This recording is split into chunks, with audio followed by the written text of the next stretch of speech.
From this first ever Plymouth Model Q Roadster to this 1970 Plymouth Superbird shattering NASCAR records, here's a history of Plymouth,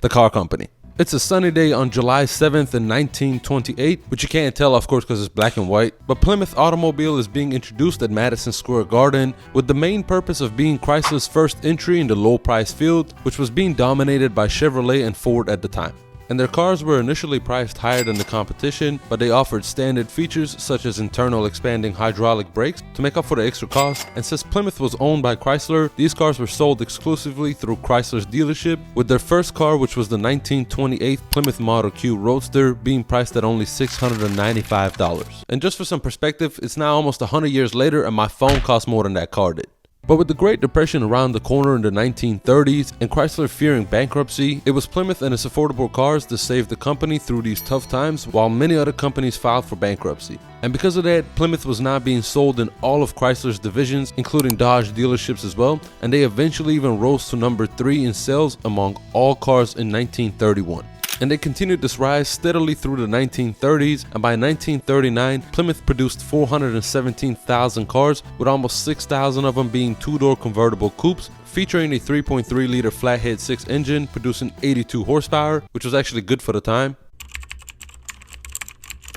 In 1955, Plymouth saw its dramatic redesign by Chrysler stylist Virgil Exner, making the cars longer, wider, and lower, and he called this new look his forward look vision, and it actually worked as sales zoomed up 52% over the previous year. And it wasn't just the looks that sold this car, the engine played a major part as well, being the first modern overhead valve 3.9-liter V8 engine, and they came back the very next year with their 1956 Plymouth Fury, which now came with a 240 horsepower 5-liter V8 engine, which shook the car market as people just couldn't help but want one of these cars, which of course in return prompted Plymouth to produce 726,000 vehicles in 1957 alone, which was about 200,000 more than the previous year. But this plan actually backfired on Chrysler and Plymouth because their factories just did not have enough quality material for this many new cars being produced, and therefore suffered from poor material, spotty build quality, and these cars were also rust prone, which greatly damaged Chrysler's reputation at the time.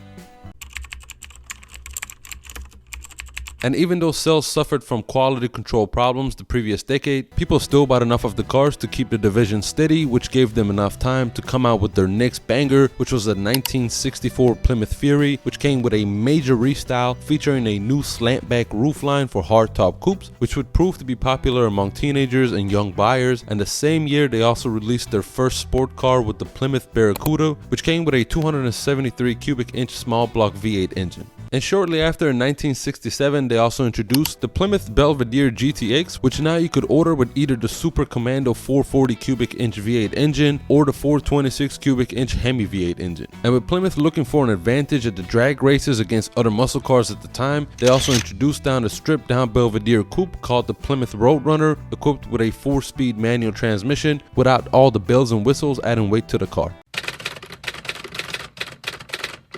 What goes up must come down is a saying that very well applies to Plymouth in the 1970s, as emission and safety regulations, along with the 1973 oil crisis turning the economy upside down, forced the sales of muscle cars to drop rapidly, and Chrysler also had to stop production of its big block V8 engines due to safety and exhaust emission regulations. And because of this, Chrysler also stopped production of my favorite Plymouth, the Barracuda, on April 1st of 1974. Which on a side note is a weird date to end the car's production, as I'm sure the fans probably just thought this was like some sick April Fool's joke.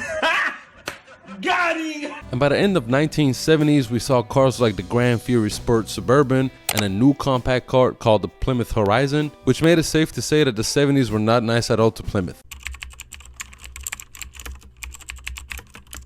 The 1980s felt like Plymouth was just trying to find its identity after a bad breakup, because in 1981 we were introduced to this Plymouth Reliant, which was now powered by a 2.2-liter inline-4 engine. And I guess you could say that this isn't really their fault, as they were almost forced to adapt because of the crisis and the regulations, and the cars didn't even have bad sales as they sold over 150,000 units, but this is just not the kind of cars we were used to seeing from Plymouth. And the rest of the decade wasn't much help either, as we were introduced to another inline-4 sedan called the Acclaim, first released in 1989. And by the 1990s, Plymouth had almost lost all its identity, but that didn't stop Chrysler from trying to save the brand, so they spent the 1990s planning a new hot rod style sport car, Would it be a new Barracuda? Would it be another V8 engine coupe? Nope, it was the Plymouth Prowler, which I'll let you decide whether you like or not. But these cars did not sell very well either, and Chrysler decided to pull the plug on Plymouth and rebadge its other cars such as the Plymouth Neon to Dodge. And if you enjoyed this video, be sure to like and subscribe, and let me know which other car company you want to see me do next.